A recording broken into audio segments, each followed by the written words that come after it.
Ang kwentong ito ay hango sa totoong buhay. Karanasan ito ni Kokoy. Taong 1978, isang bayan sa Aklan. Magandang araw sa iyo, Sir Ray at Sir Proy, at sa lahat ng masugid nating tagapakinig sa channel ninyo. Itago nyo na lamang po ko sa pangalang Kokoy. Hindi ko tunay na pangalan. Naisipan kong ipadala ang aking sulat na ito para magbigay ng inspirasyon at aliw na rin sa mga masugid na tagapakinig ninyo. Nakatira ako noon sa isang liblib na baryo sa aming nayon. Malayo ito sa bayan dahil halos 1.5 oras pa ang lalakarin ko pababa ng bundok bago naman ako makababa sa may sakayan ng tricycle papunta ng bayan. Kaya naman sa loob ng 1 linggo ay 1 beses lamang akong tumutungo sa bayan para makatipid ako. Ang pinagkakaabalahan ko sa aming baryo ay ang pag-aalaga ng mga manok, baboy at saka baka. May minana kasi akong lupain noong mamatay ang mga magulang ko. Ang iba ay ginawa kong taniman ng nyog, gulay at mga punong kahoy. Kaya kahit hindi na ako bumaba pa ng bundok, patungong bayan ay may mapagkukunan naman ako na mga pagkain. May kaisa-isa akong sikreto na tinatago at iyon ay ang aking pagiging isang antingero. Minana ko ang anting-anting na gawa sa kamay ng Santo Niño. Minana rin iyon ng aking ama sa aking lolo bago naman ito pumanaw. Nasa angkan na ng aking ama ang pagiging isang antingero. Kaya naman pinagpasapasahan na lang ang ilang mga anting-anting na tanga namin. At ang natitira na lamang ay ang anting-anting ng Santo Niño. Ito na lang din ang pinanghahawakan ko sa alaala mula naman sa aking ama. Labis ang pag-iingat ko na hindi mawala sa akin ang anting-anting dahil mahalaga ito. Isa pa ay ito ang nagbibigay sa akin ng lakas para labanan ang mga kasamaan, lalo na at laganap ang mga masasamang nilalang dito sa aming baryo. Punteriya ng mga kampo ng dilim ang mga liblib na lugar dahil hindi ito gaanong matao. Mas liblib na lugar, mas madali sa kanila ang kumilos at ang pumatay. Walang makakakita at makakaalam. Ngunit lingid sa kanilang kaalaman na lihim akong nagmamanman sa kanilang mga galaw at hinihintay silang ubusin lahat. Isang umaga, naisipan kong tumungo sa bayan para naman mamalengke. Bala ko noon na bumili ng mga pangangailangan ko sa loob ng 1 linggo. Naisipan ko ring daanan ang kaibigan kong si Lazaro sa kanila at baka tutungo rin siya sa bayan at sabay na kaming dalawa. Halos 20 minuto pa ang nilakad ko bago naman ako nakarating sa kanilang bahay. Sakto pagdating ko sa kanila ay pababa na rin siya ng hagdan. Agad naman kaming nagbanggaan ng aming dibdib sa isa't isa nang makaharap na kami. Kokoy, patungo ka rin ba sa bayan? Oo, Lazaro. Kung tutungo ka rin sa bayan ay sabay na tayong dalawa. Sige tol, salamat. Palabas na kaming dalawa ni Lazaro ng kanilang bakuran nang mapansin ko naman ang bagong bahay sa hindi kalayuan. Katabi lang ng bahay nila yon. Dito namataan ko ang isang magandang babae na nagbibilad ng kanyang mga damit sa bakuran. Kunot ang noo ko dahil hindi ko naman ito kilala at bago lang ang muka. Agad ko namang hinabol si Lazaro nang mauna siya sa akin sa paglalakad. Tol, may bago pala kayong kapitbahay. Ah, ang tinutukoy mo ba ay yung bahay na bago? Oo, Tol.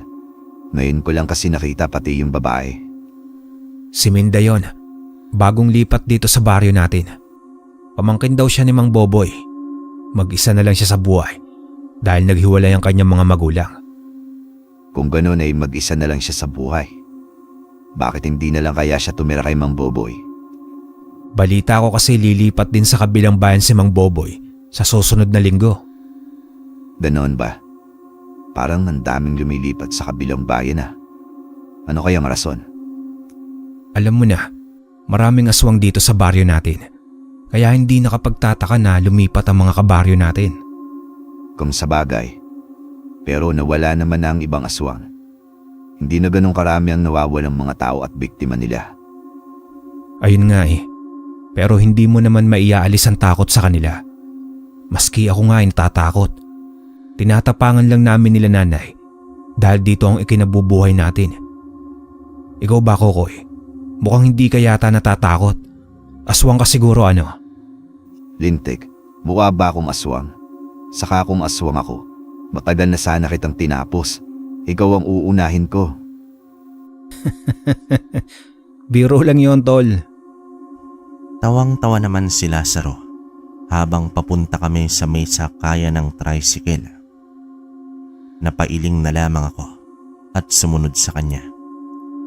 Pagdating namin sa bayan ay agad na akong bumili ng mga kailangan ko sa bukid. Pauwi na sana ako nang habulin ako ni Lazaro at dito bigla naman akong pinigilan. Humingi siya ng tulong sa akin na tulungan siya sa kanyang trabaho dahil daw lumiban ang kasama niya sa pagkakarga ng mga bigas. Ayaw ko naman sana dahil baka gabi na ako sa pag-uwi. Pero hindi ko rin naman matatanggihan ng kaibigan ko. Sa uli ay tinulungan ko na nga siya hanggang sa matapos namin ang trabaho niya. Ang sweldo noon ng kaibigan niya ay sa akin naman napunta kaya laking tuwa ko naman dahil kahit papaano ay may kinita akong pera sa araw na yon. Binigay ko na lang din ang ilang porsyento sa sweldo ng kasama niya dahil naawa naman ako kay Lazaro. Sabay kaming umuwi na dalawa ng hapon na yon. Malapit ng dumilim kaya nagmadali kaming tumungo sa aming baryo. Ngunit hindi namin inaasahan na uulan kaya't nakisilong naman kami sa munting tiyangge ni Aling Susan. Noong tumila ang ulan ay gabi na. Nakikiram na lamang kami ng flashlight noon kay Aling Susan dahil sobrang dilim noon ng paligid dahil sa maulap na langit. Papasok naman sa aming baryo ay bigla na lamang kaming napatigil sa paglalakad ni Lazaro nang makarinig kami ng sigaw ng isang bata sa hindi kalayuan. Sa kabilang gubat iyon, katabi ng gubat na madadaanan namin ni Lazaro, patungo naman sa aming baryo. Ano yun? Sigaw ng bata yun ah. Oo nga tol, mukhang nasa delikado siyang sitwasyon. Kailangan kong puntahan ng bata. Teka, sandali tol. Baka may mga aswang sa gubat na yan. Halika na, huwag mo nang pansinin. Baka nililinlang lang tayo. Dito ka lang Lazaro at titignan ko lang. O kaya mauna ka nang umuwi. Loko ka ba, Kokoy? Iiwan mo ko rito? Paano kung umalis ka ay ako naman ang puntahan ng aswang? Bahala ka dyan. Iniwan ko na nga si Lazaro at ang aking mga pinamili kanina. Dala-dala ang flashlight ay tinungo ko ang kabilang gubat. Sinundan ko ang iyak ng isang bata at ang sigaw nito. Naramdaman ko naman na sumunod sa akin si Lazaro. Panay ang tingin at ilaw niya sa buong gubat at kitang-kita ko sa mukha niya ang takot. Napailing na lamang ako at hinayaan siyang nakasunod sa akin. Makalipas ang ilang sandali, sa pagsunod sa iyak ng isang bata, ay naramdaman ko ang pag-iinit ng aking anting-anting na tangan. Umiinit iyon sa pagkakabaon sa aking dibdib. Iisa lang ang ibig sabihin nun. May aswang sa paligid.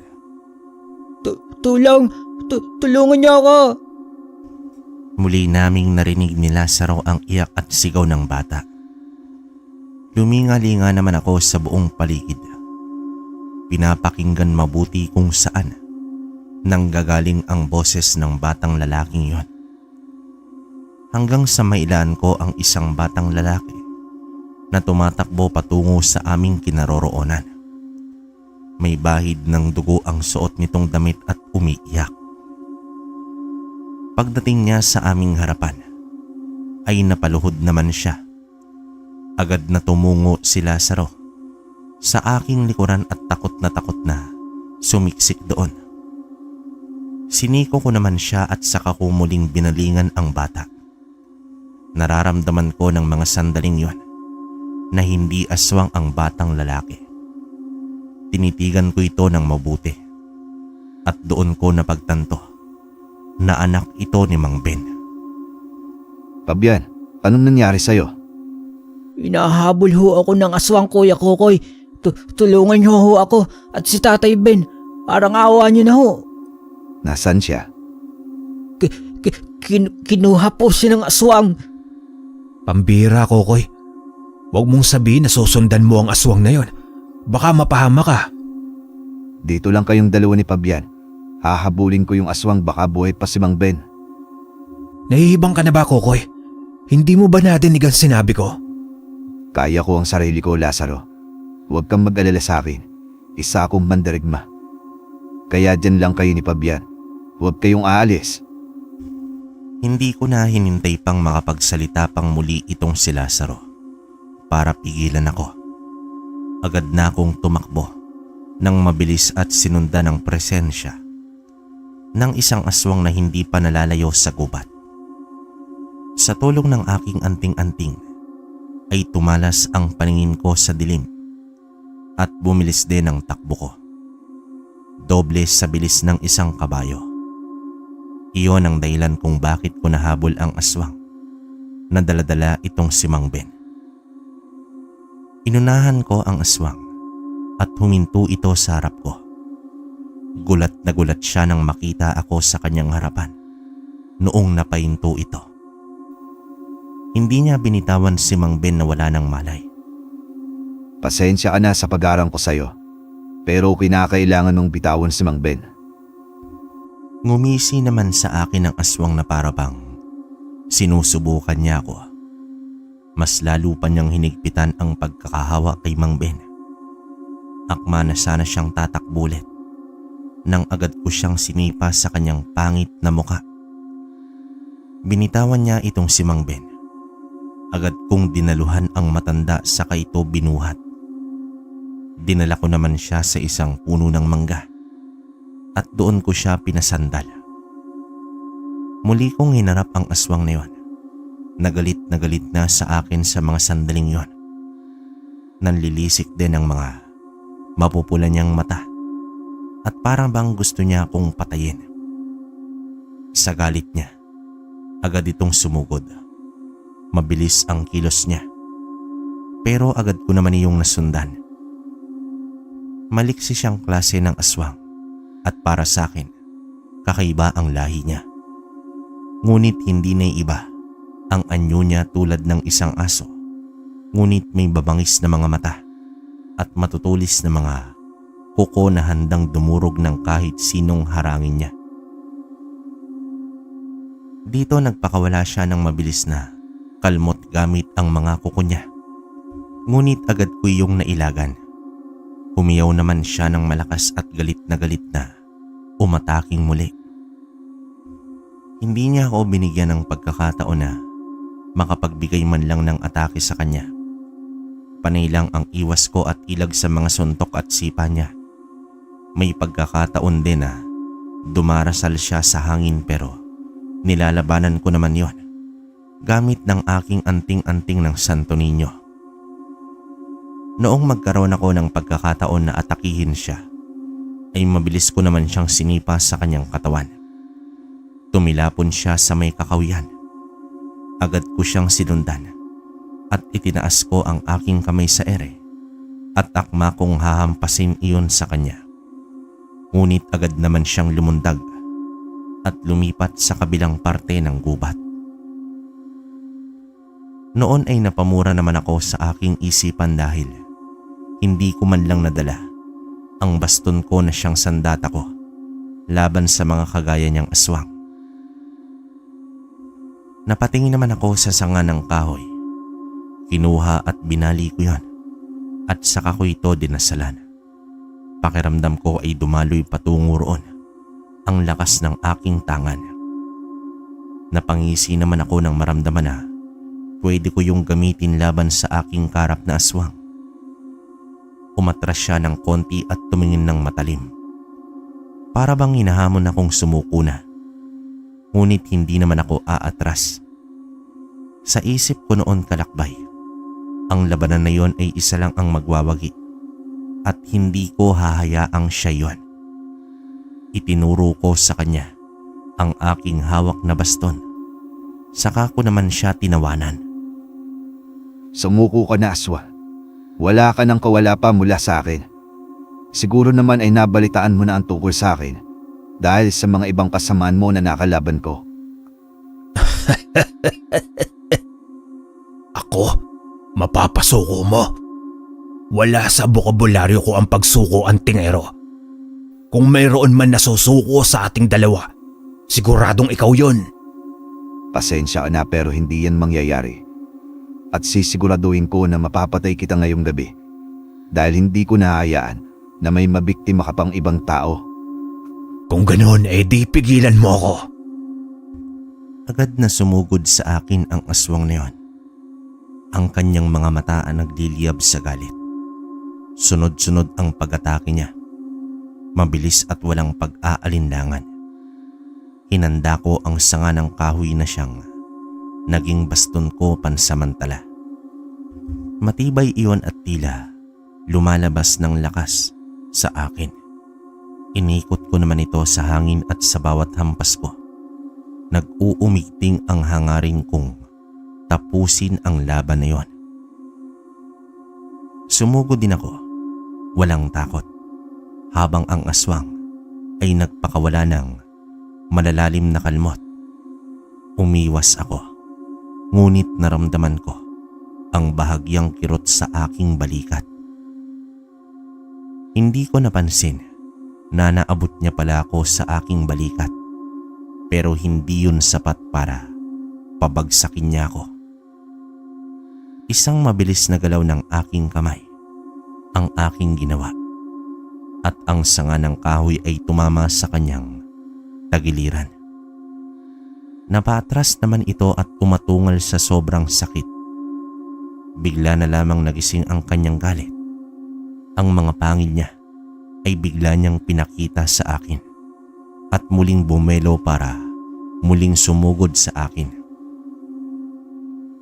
Dito narinig ko ang kanyang pag-ungol, mababa at puno ng puot, at alam kong hindi na siya nagdadalawang isip na patayin ako. Hinawakan ko ng mas maigpit ang sanga ng punong kahoy.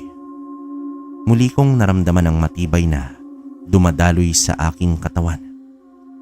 Idagdag pa ang enerhiyang ibinibigay sa akin ng tangan kong Santo Niño.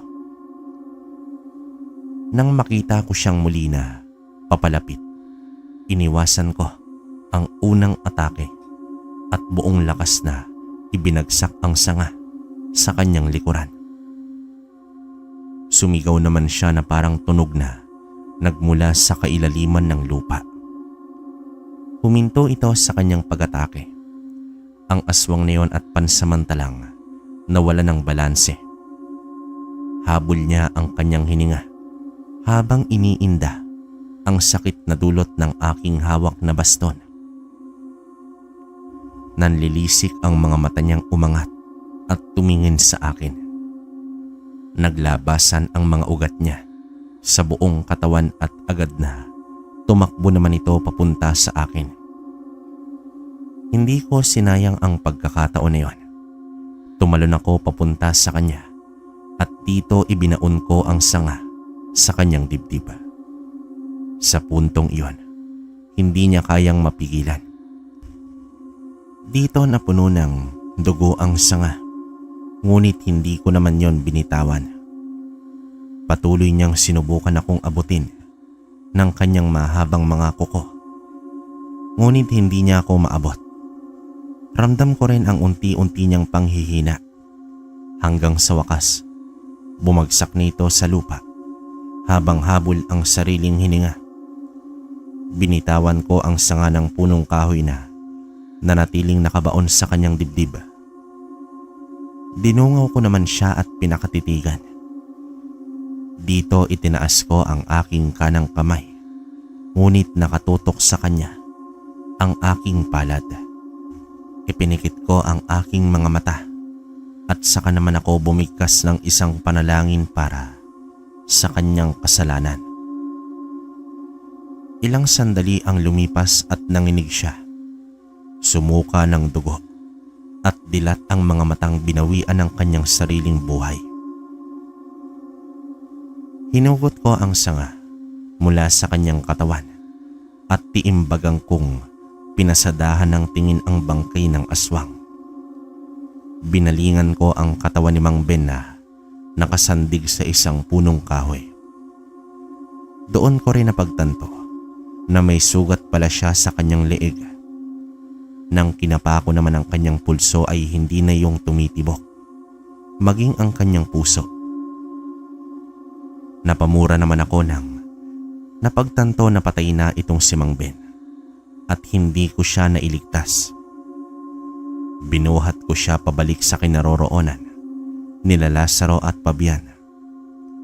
Pagkarating ko roon ay nandoon pa rin silang dalawa at halata na nagmamanman at nakikiramdam sa paligid.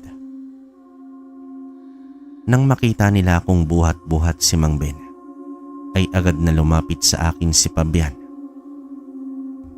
Malungkot ko siyang tiningnan sa kainilingan. Mukha namang nauunawaan niya ang aking ibig sabihin dahil agad siyang umiyak ng malakas. Binaba ko sa lupa si Mang Ben para mayakap niya ito ng mahigpit. Napatingin naman ako kay Lazaro na noon ay naawa rin para kay Fabian. Hinayaan namin na umiyak muna si Fabian sa pagkamatay ng kanyang ama. Noon medyo tumahan na ito ay muli kong binuhat si Mang Ben at umuwi na kami. Naunang nakauwi si Lazaro sa kanila at ako naman ay dinala ko sa aking bahay ang katawan ni Mang Ben at si Fabian. Pagdating sa bahay ay wala pa ring imik itong si Fabian. Alam ko noon na malungkot siya sa mga nangyari. Naawa ko para sa kanya dahil alam ko na mag-isa lang siya kapag inilibing na itong si Mang Ben. Pasensya ka na, Fabian. Hindi ko naabutan ng tatay mo. Napatay ko nga ang aswang. Hindi ko naman nailigtas si Mang Ben. Wala ka pong dapat na ihingi ng tawad sa akin, Kuya Kokoy. Wala kang kasalanan. Isa pa ay nagpapasalamat po ako sa iyo dahil kahit papaano ay napatay mo ang aswang. Sa ganoong paraan ay nabigyan na rin ang tatay ko ng hustisya. Hindi ho ba? Kung ganoon, Fabian, ano ang gusto mong gawin sa katawan ng tatay mo? Bahala ko kasing dalhin siya bukas sa punerarya at iuwi natin siya sa bahay ninyo. Huwag kang mag-alala. Ako na ang bahala sa iyo. Sa lahat at sasamahan kita mula sa lamay hanggang sa mailibing na ang tatay Ben mo. Maraming salamat po talaga, Kuya Kokoy. Pero hindi ko alam ang gagawin ko hanggang sa mga oras na ito. Ako nang bahala, Fabian. Sumunod naman sa akin si Fabian. Nagpahinga siya ng gabing yon. Ako naman ay dinasalan ko ang katawan ni Mang Ben. Pagkatapos nun ay nagpahinga na rin ako. Kinabukasan naman ay dinala ko sa punerarya ang katawan ni Mang Ben. Kasama itong si Fabian. Saka dinala na rin ang katawan niya sa bahay nila pagkatapos na imbalsa mo. Halos gulat ang lahat ng mga tao sa aming baryo sa nangyari kay Mang Ben. At dahil sa pagkikwento ni Fabian sa ilang mga kakilala ni Mang Ben na napatay ito ng aswang, ay labis na kilabot ang naramdaman ng mga ito. Simula nang ilibing si Mang Ben, ay laman pa rin ng usapan ng lahat ang tungkol sa mga aswang. Marami ang natakot na baka. May mga ilan pang natira sa aming baryo. Kaya't ang mga tao ay nag-iingat na at hindi nagpapagabi. Simula nang mailibing si Mang Ben, ay kinuha ng kanyang tiyahin na nakatira sa kabilang baryo. Ngunit umalis doon si Fabian at humingi sa akin ito ng tulong. Ayaw niya raw tumira sa bahay ng kanyang tiyahin dahil ang asawa nito ay laging lasing. Ayaw niya raw na mabugbog nito oras na magalit ito. Sa awa ko noon sa bata, ay pumayag na rin ako at inampon at kinupkup ko itong si Fabian. Simula noon ay magkasama na kaming dalawa sa buhay. Wala naman akong masabi sa bata dahil napakasipag niya naman sa mga gawaing bahay at minsan tumutulong din siya sa akin sa pag-aani ng mga gulay at niyog. Isang araw nun ay tumungo ako sa bahay ni Lazaro para dalhan siya ng hinihingi niyang luya. Si Fabian naman noon ay naiwan sa bahay para gawin ang kanyang proyekto sa eskwelahan. Naabutan ko ang babaeng kapitbahay nila Lazaro. May buhat-buhat itong 2 kahon. Hindi ko sana ito papansinin nang bigla naman akong naawa. Nilapitan ko ang babae at tinulungan ko siya sa kanyang pagbubuhat. Nakilala ko nga siya bilang si Minda. Hindi ko naman alam kung bakit nabighani na lamang ako sa kanyang ganda. Simula nun ay palagi na akong pumupunta kay Lazaro. Binala ko ring ligawan itong si Minda at pinayagan naman niya ako. Minsan ay lumalabas kaming dalawa para magkwentuhan. Tungkol iyon sa aming buhay. Mas nakilala ko pa siya ng gusto. Pero may isang bagay ako na napapansin sa kanya. Hindi siya kumakain ng pagkain na may asin at bawang. Ni hindi siya gumagamit ng ganoong sangkap sa kanyang pagluluto. Ang sabi niya sa akin noon ay meron daw siyang alergy sa bawang at asin. Noong una ay binaliwala ko ang suspecha at kutob ko. Marahil ay mahal ko siya hanggang sa magkasintahan na kaming dalawa at dinala ko na siya sa aking bahay. Nagsasama na kami noon at wala namang problema sa kanya si Fabian. Magkasundo naman silang dalawa. Isang gabi, habang natutulog kaming dalawa ni Minda, ay bigla na lamang siyang bumangon ng tahimik. Nagpanggap naman ako noon kalakbay na tulog para alamin kung ano ang sekreto niyang tinatago sa akin. Noong nakalabas na siya ng aming kwarto, doon naman ako bumangon. Ngunit hindi ko rin natuloy ang aking pagsunod sa kanya dahil takot ako na baka tama ang hinala ko. At ayaw kong harapin yon. Mahal na mahal ko si Minda. Kinaumagahan noon kalakbay, nagpaalam sa akin si Minda para naman tumungo sa bayan. Sasamahan ko sana siya subalit kinakailangan kong tapusin ang pag-ani ng nyog para naman gawin itong kopra. Naiwan kaming dalawa ni Fabian sa bahay. Napansin ko na panay ang tingin sa akin ni Fabian habang naghahakot kami ng nyog. Kaya naman tinanong ko na siya kung may gusto ba siyang sabihin sa akin. Kasi po Kuya Kokoy, hindi naman ako sigurado sa nakita ko po. Kaya hindi ko na lang po sasabihin sa'yo. Ano ba iyon, Fabian? Sabihin mo sa akin nang malaman ko. Sige po Kuya Kokoy. Tungkol po kasi kay Ate Minda. Ayoko po sana na magalit ka sa akin, lalo na at wala naman po akong ebidensya. Bakit? Ano ang ibig mong ipahiwatig? Bakit naman ako magagalit, Fabian? Kasi Kuya Kokoy, nakita ko kagabi si Ate Minda na pinatay ang isa sa alaga mong manok.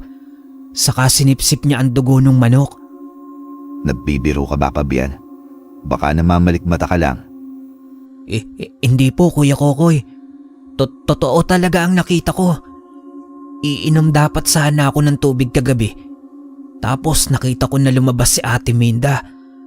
Sinundan ko siya at doon nakita ko ang pangyayaring yun.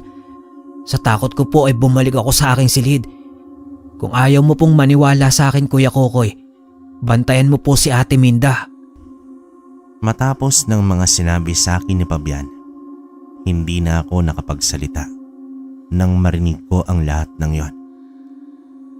Hindi ko gusto na parabang naniniwala ako sa kanya at ang kalahati kong nararamdaman ay pinagkakaila-iwan.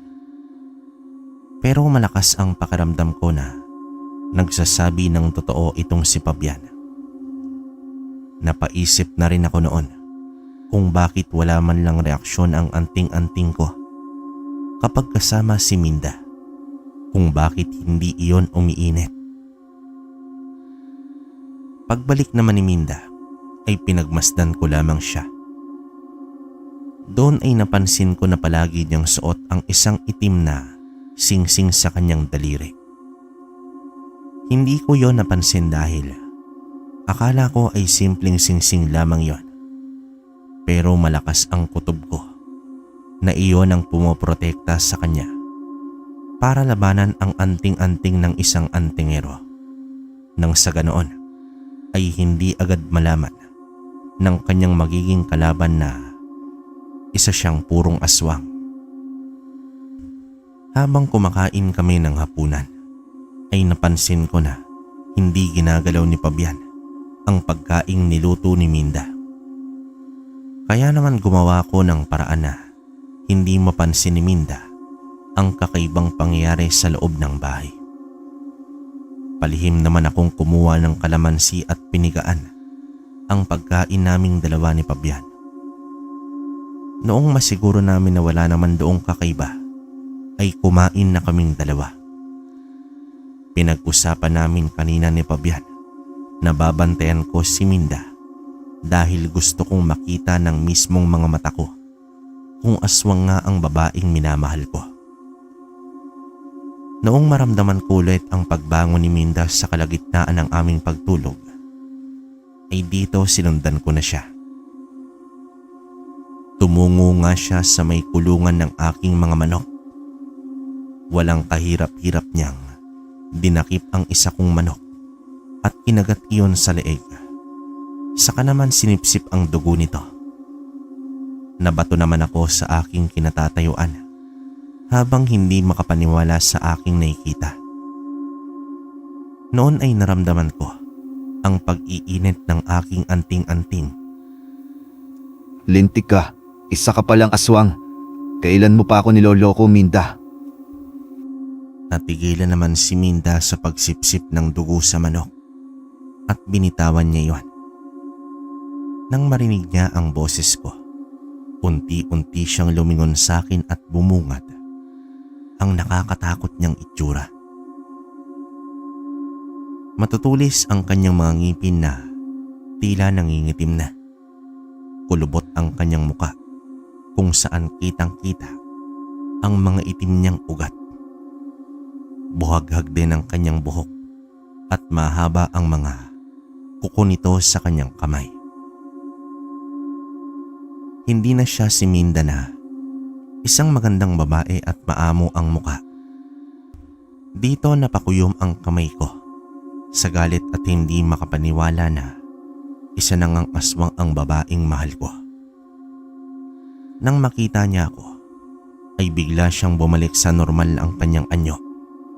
Ngunit naroon pa rin ang bahid ng dugo ng manok sa gilid ng labi niya at kamay. Unti-unti naman siyang lumapit sa akin, pero agad akong umatras.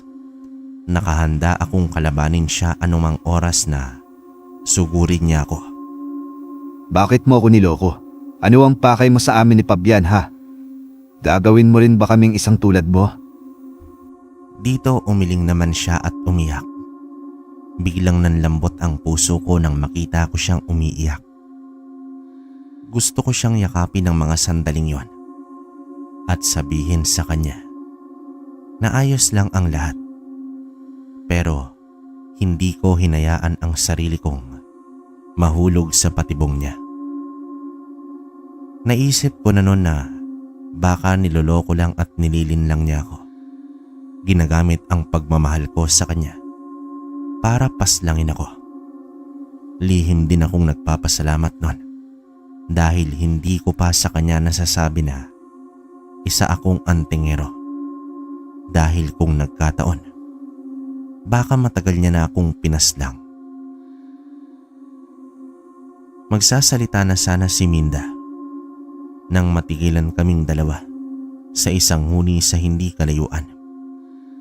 Lumapit naman sa akin si Minda at mabilis niya akong hinila papasok sa bahay. Sinabihan niya naman akong manatili sa loob bago siya lumabas muli at sinarado ang pinto. Ako naman noon ay nagmadaling kinuha ang baston sa aking kwarto. Tumungo ako kay Fabian at sinabihan ko siya na huwag siyang lalabas ng kanyang kwarto kahit na ano ang mangyari. Nararamdaman ko kasi sa mga sandaling yon na may mga aswang na paparating, lalo na at sobrang init ng aking anting-anting. Binigyan ko siya ng isang agimat na magpoprotekta sa kanya laban sa mga aswang at iba pang mga masasamang nilalang. Nang masiguro kong nakasara na ang mga pinto, ay lumabas na ako at agad na hinanap ng aking mata si Minda. Nakita ko naman siyang tumatakbo papunta sa may kagubatan. Sinundan ko naman siya at maging ang huni kung saan iyon ang gagaling.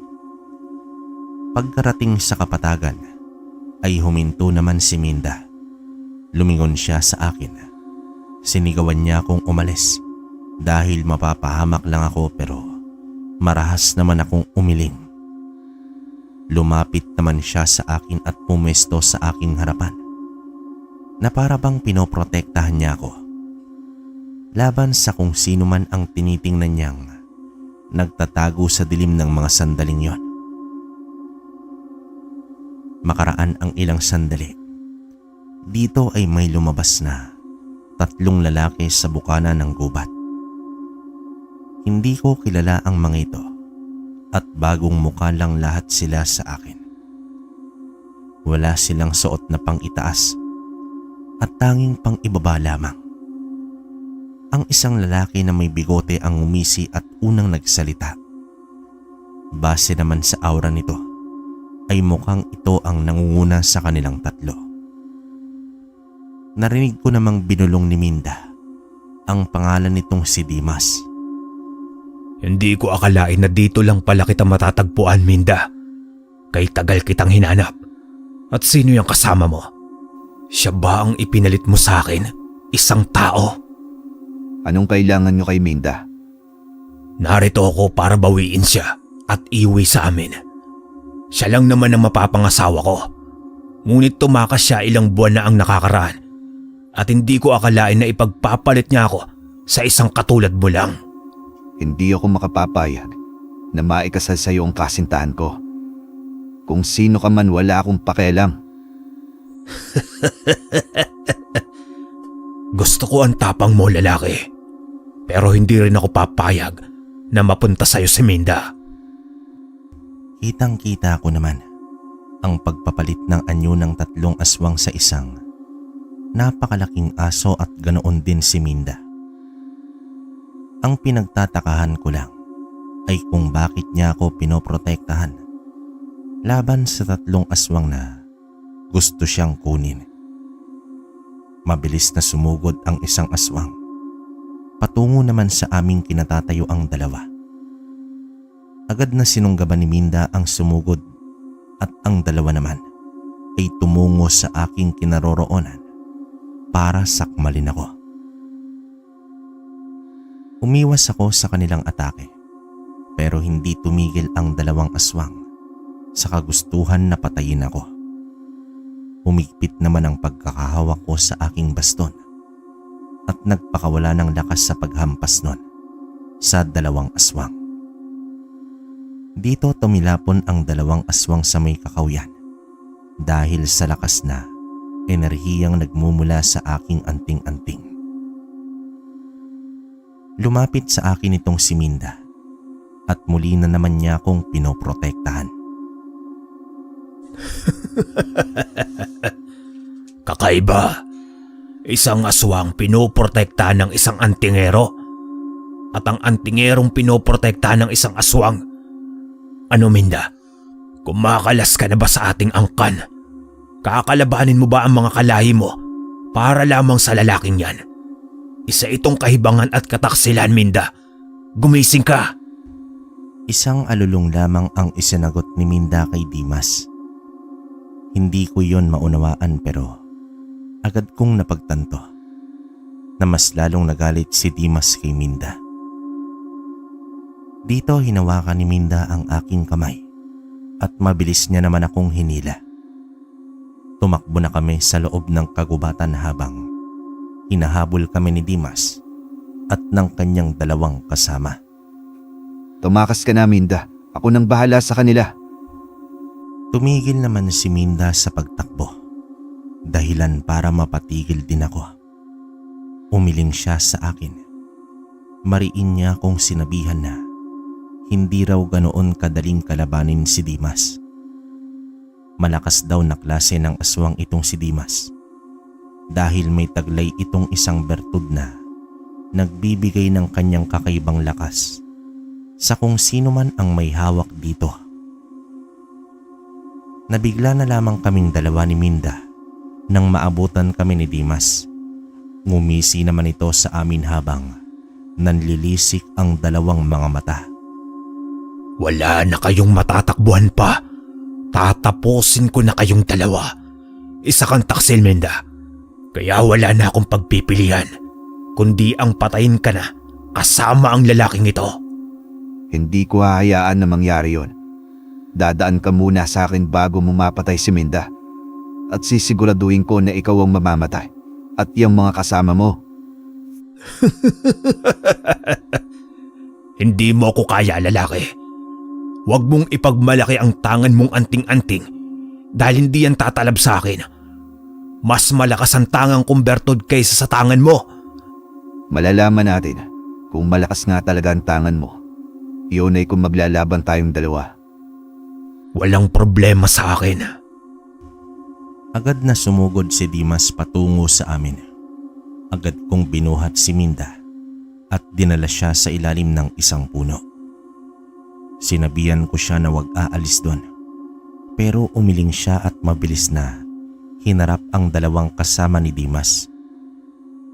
Sinabihan niya akong siya na raw ang bahala sa dalawa at ako na ang bahala kay Dimas. Tumango naman ako sa kanya at muling hinarap si Dimas na pasugod na sa akin. Humigpit ang pagkakahawak ko sa aking baston. Nararamdaman ko ang bigat ng laban sa bawat sandali. Dito nag-usal naman ako ng isang dasal para mas palakasin pa ang anting-anting ng Santo Niño. Nagbigay sa akin ito ng proteksyon laban sa mga nilalang ng dilim habang nagiging mas matindi ang enerhiya na bumabalot naman sa akin ay naramdaman ko ang biglang pag-init ng aking mga kalamnan. Para bang pinatigas nun ang buo kong katawan laban sa mga atake ni Dimas. Mabilis kong sinalubong si Dimas. Umalulong siya ng malakas, kasabay ng mabilis niyang pag-ikot sa kanyang katawan. Pinahaba niya rin ang kanyang mga kuko. Matatalim iyon na parang bakal na handang wasakin ang anumang matamaan. Ngunit hindi ibig sabihin nun ay magpapatalo na ako. Agad na nagtagpo ang aking baston na makapangyarihan at ang kanyang mga matatalas na kuko. Ramdam ko ang lakas ng kanyang puwersa, ngunit sa ilalim ng proteksyon ng Santo Niño, naroon pa rin ang pag-asa na matatalo ko siya. Matindi ang labanan namin. Ang bawat paggalaw ay puno ng galit at kapangyarihan. Ngunit alam ko, sa kabila ng lahat, meron akong sandata na hindi niya kayang talunin. Ang aking pananampalataya sa Diyos na siyang lumikha sa lahat. Isang hampas naman ang pinakawalan ko at tumama ang baston sa kanyang dibdib. Tumilapon siya at sumuka ng dugo. Ngunit agad din siyang tumayo pagkabagsak niya sa lupa at muli akong hinarap. Hindi ko inaasahan na malakas ka pala. Pero hindi ibig sabihin nun ay magpapatalo na ako sa'yo. Mas lalo naman ako. Hindi rin ako magpapatalo sa'yo. Lalabanan kita hanggang sa huli kong hininga. Nakakatuwa lang dahil pinagtatanggol mo ang isang aswang na dapat ay kalaban ng turing mo. Ano? Napaibig ka ba ni Minda? Hindi mo ba naisip na baka niloloko ka lang niya? Baka nakakalimutan mo, isa siyang aswang. Wala ka nang pakialam doon. Sa aming dalawa na iyon. At kung ano man ang maging desisyon namin. Isa kang hangal. Babawiin ko mula sa iyo si Minda. Hindi ako makapapayag na mapunta siya sa isang kalaban. Kitang-kita ko naman, kalakbay, kung papaano naglakihan ang mga ugat ni Dimas sa kanyang buong katawan.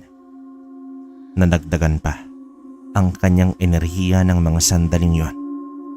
At alam kong nanggagaling iyon sa kanyang bertud. Ang mga mata niya ay nag-aapoy sa galit. Ngunit nakita ko na rin ang pangamba roon. Alam niyang hindi siya basta-basta makakalusot mula sa akin. Ipinigit ko na lang ang aking mga mata at dinama ang enerhiyang nagmumula kay Dimas. Itinuso ko ang aking baston sa lupa at pinagdaop ang aking dalawang palad. Kasabay nun ay ang pag-usal ko ng isang dasal para sa isang orasyon. Nang imulat ko ang aking mga mata, ay kita ko naman ang takot sa mga mata ni Dimas. Pero agad din naman siyang ngumisi. Tuloy-tuloy siya sa pagsugod sa akin. Alintana ang orasyon kong binibigkas.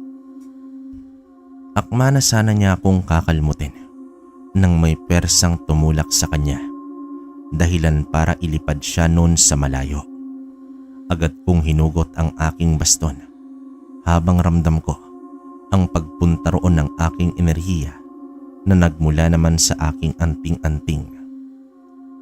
Sinundan ko si Dimas kung saan siya tumilapon.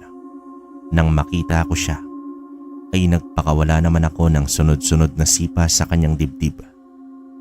Inikot-ikot ko ang aking baston na hawak at sunod-sunod ko rin siyang pinaghahampas.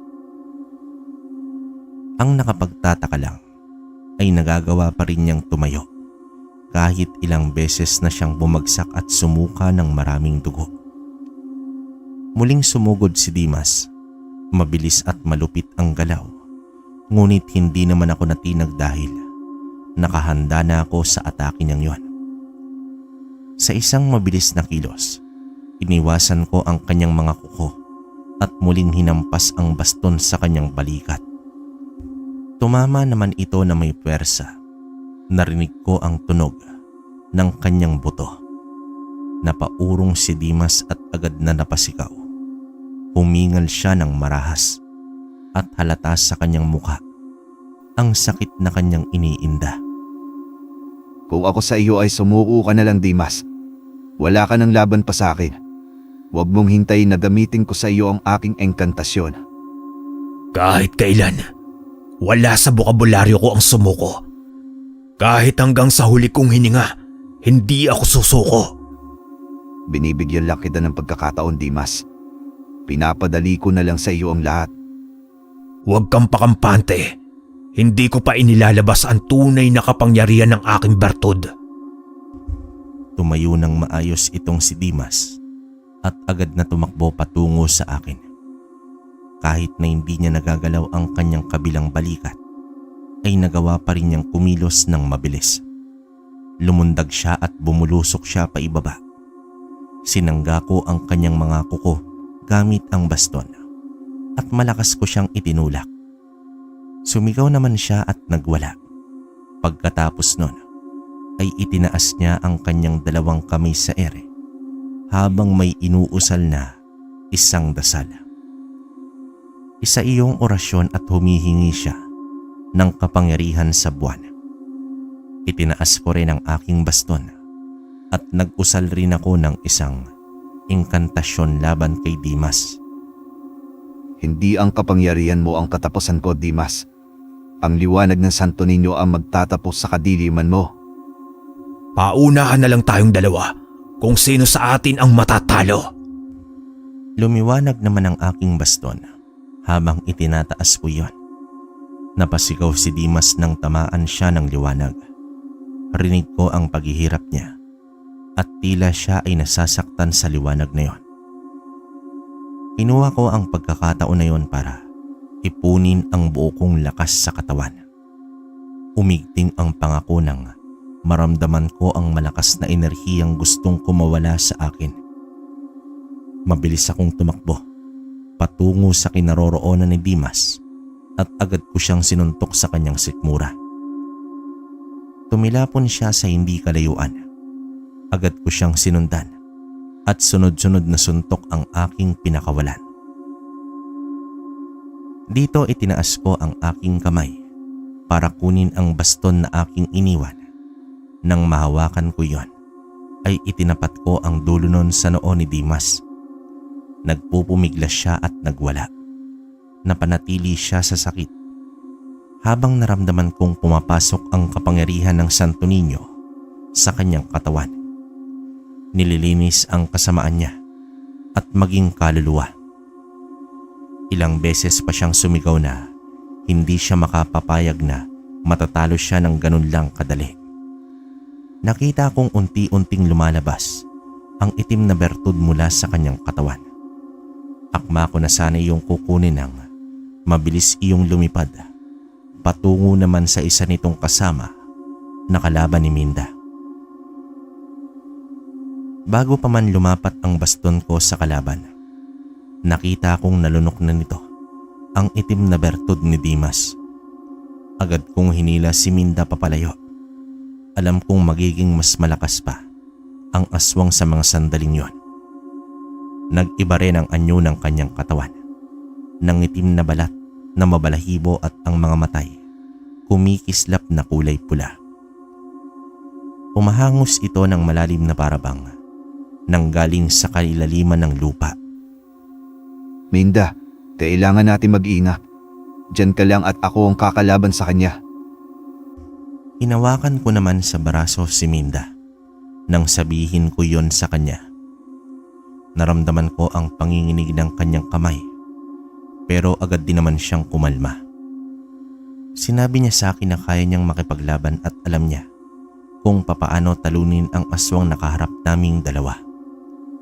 Umakbang ang aswang palapit sa amin. Mabigat ang bawat hakbang nito at tila tumatagos ang kanyang titig. Hindi na siya katulad ng dati. Pinasukan na siya ng bertud ni Dimas at noon ay tila may kapangyarihan siya na wala sa ordinaryong aswang. Ang hangin sa paligid ay bigla na lamang lumamig at naramdaman ko ang bigat ng enerhiya na bumabalot sa kanya. Hinanda ko naman ang aking baston. Alam kong isa itong laban na hindi ko pwedeng paglaruan.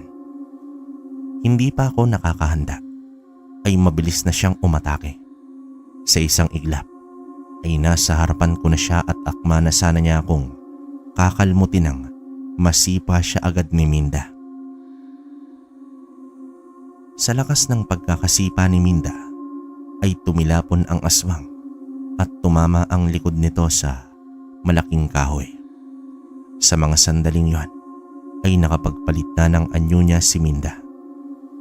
Para siyang isang aso na mabalahibo ang buong katawan, ngunit napakahaba ng kanyang itim na buhok. Nanlilisik ang pulang mga mata at matutulis ang mga kuko. Pumwesto naman siya sa aking harapan at tila pinoprotektahan niya ako laban sa aming kalaban. Bago pa muling umatake ang aswang, ay mabilis nang sumugod si Minda Sinunggaban niya ang aswang at nagpagulong-gulong silang dalawa sa damuhan. Pinagkakalmot ni Minda ang kalaban. Pilit na sinasangga ng kalaban ang mga braso nito at parang hindi tumatagos ang mga kuko ni Minda sa kanya. Sumigaw ito ng malakas at pwersang itinulak niya si Minda. Tumayo naman ang aswang at nilapitan si Minda na noon ay napapatayo na mula sa pagkakabagsak niya. Ngunit bago pa man siya makabuelo, ay sinakal na agad siya ng aswang. Hindi ako makapapayag na hindi ka makasama sa kamatayan ko, Minda. Isasama kita. Mabilis naman akong tumakbo patungo sa aswang na yon at walang pagdadalawang isip na ibinaon ko ang aking baston sa ulo niya. Nabitawan nito si Minda at sumuka ito ng dugo. Unti-unti itong humatras habang hawak ang ulo na nakabaon pa rin ang aking baston. Gumewang-gewang pa ang aswang na yon habang sumisirit ang kanyang dugo sa ulo. Binalingan ko naman si Minda at agad ko siyang sinalo nang patumba na sana siya. Noon ko nalaman na may sugat pala sa kanyang balikat. Dumadaloy ang kanyang dugo mula sa kanyang sugat at kung magtatagal pa ay tila mauubusan na siya ng dugo. Pinunit ko ang laylayan ng aking damit at itinali yon sa braso ni Minda. Kahit papaano ay mapipigilan nun ang paglabas ng kanyang dugo. Pinasandal ko si Minda sa isang punong kahoy at muling nilingon ang aswang. Tumakbo ito, palayo at mukhang nagtawag pa ng kasama.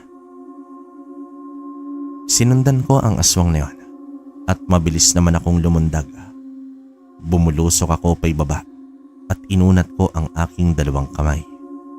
Hinawakan ko ang ulo ng aswang at buong lakas kong pinipilipit ang leeg nito. Kasabay ko sa pagbaba sa lupa ay ang pagbagsak din ng aswang sa damuhan. Nilapitan ko pa ito at dito hinugot ko ang aking baston.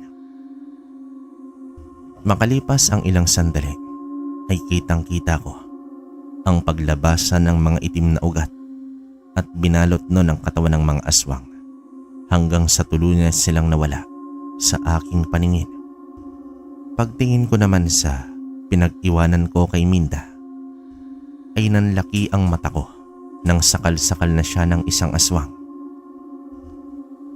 Noon ko napagtanto na nakatawag pa ng isang kasama ang aswang na napatay ko. Wala nang lakas noon si Minda at nangihina na siya dahil sa kanyang sugat. Kaya wala na siyang kakayanan pa na lumaban. Humigpit naman ang pagkakahawak ko sa aking baston.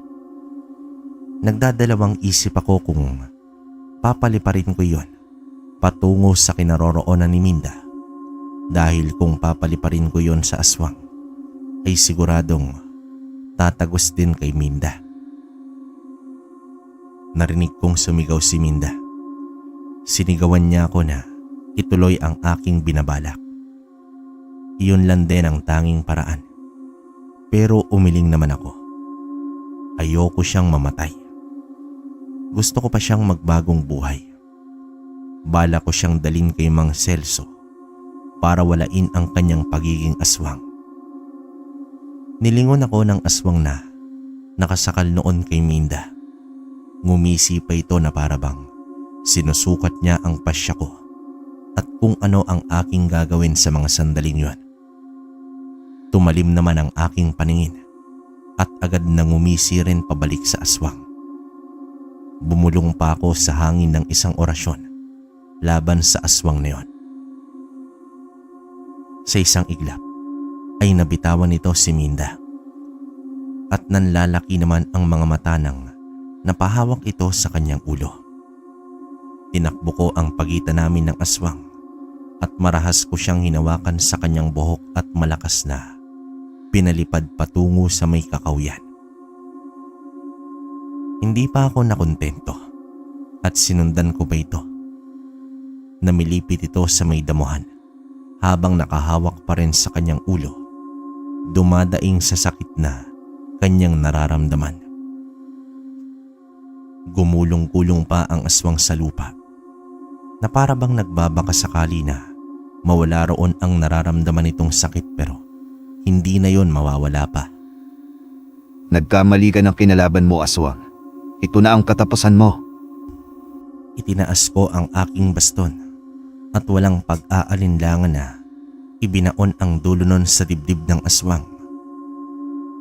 Dumaing ang aswang at ilang sandali pa ay sumuka ito ng napakaraming dugo. Nangisay ang katawan ng aswang hanggang sa mabawian ito ng hininga. Kitang-kita ko kung papaano nilalamon ng mga itim na gamot ang katawan nito hanggang sa tuluyan itong nalusaw. Bumaling naman ako kay Minda. Nang makita ko siyang nakayuko, ay agad kong tinakbo ang distansyang namagitan sa aming dalawa. Dinaluhan ko siya at sinubukan ko siyang gisingin, ngunit nawalan na rin siya ng malay. Dito pinakiramdaman ko ang kanyang pulso para masiguro kung buhay pa siya. Noong malaman kong pumipitik pa rin iyon, ay agad ko naman siyang binuhat. Tumakbo naman ako ng mabilis patungo sa kabilang baryo, kung saan nakatira si Mang Celso. Sunod-sunod na katok ang ginawa ko sa kanyang pinto. Nang makarating na ako sa kanya, mabuti na lamang at hindi patulog noon si Mang Celso, kung kaya't napagbuksan niya agad kaming dalawa ni Minda. Nanlaki naman ang mga mata ni Mang Celso nang makita niya si Minda. Nabuhat-buhat ko. Pinatuloy niya ako sa loob ng kanyang bahay at nilapag ko sa upuang kahoy si Minda. Agad ko namang pinaliwanag sa matandang manggagamot ang aking intensyon na pagparoon at kung ano itong si Minda. Natigilan pa si Mang Celso sa kanyang kinatatayuan nang malaman niyang isang aswang si Minda. Pero kalaunan ay agad din naman siyang nakabawi. Yumuko siya at hinawakan sa sentido si Minda. Tiningnan niya rin ang pulso ng babaeng yon. Isang sumpa ang pagkaaswang niya. Sinumpa lang siya ng isang angkan ng mga aswang para maging isang tulad nila. Pero wala siyang dugo ng isang aswang. Kaya laking pasasalamat iyon dahil hindi ako mahirapan sa kanya sa paggamot. Kung ganoon po, Mang Celso, may pagkakataon bang maging isa siyang tunay na tao at manirahan dito? Oo, Kokoy. Pero iyon ay kung makakayanan niya ang proseso ng panggagamot ko sa kanya. Gawin niyo ang kaya niyong gawin, Mang Celso. Gamutin niyo na rin po ang sugat niya. Isang nakakapangtakang tingin ang ipinukol sa akin ni Mang Celso ng mga sandaling yon. Pero hindi niya isinatinig ang nais niyang sabihin. Kaya naman habang ginagamot namin ang sugat ni Minda, ay sinabi ko sa kanya ang lahat. Naunawaan naman ni Mang Celso ang nais kong mangyari. Ang hiling lang niya ay sana maging maayos ang pagsasama naming dalawa. Noong matapos dasalan at bigyan ng isang basbas ni Mang Celso si Minda, ay inutusan niya naman akong iuwi na ang babae sa aking bahay. Binilinan niya akong dalhin kada isang araw si Minda sa kanila para sa pagdarasal at pagtingin niya kung tuluyan na ba itong gumaling. Sinunod ko naman noon ang bilin na yon ni Mang Celso. Simula nun ay tuluyan na ngang gumaling si Minda. Nawala ang kanyang sumpa na pagiging isang aswang at naging isa na siyang normal na tao. Siya na rin ang itinuturing na ikalawang ina ni Fabian. Nagkaroon ng isang anak si Minda at masasabi kong manang-mana sa kanya. Simula rin noon ay naging isang magkasama na kami. Sa lahat ng laban ay tinutulungan niya ako maging sa aking tungkulin. Ganoon din si Fabian. Noong tumungtong sa tamang edad si Fabian, ay pinamana ko sa kanya ang aking anting-anting ng Santo Niño. at agad na siya ang nagpatuloy sa aking tungkulin bilang isang antingero. Sa karanasan kong ito ay hindi ako makapaniwala na nangyari ito sa aking buhay. Hanggang ngayon ay dala ko pa rin ang pagkamangha na yon. Ngunit ang mahalaga ay kasama ko ang aking buong pamilya at namumuhay kami ng normal at masaya. Walang ginagawang masama at tumutulong sa aming kapwa. Wakas.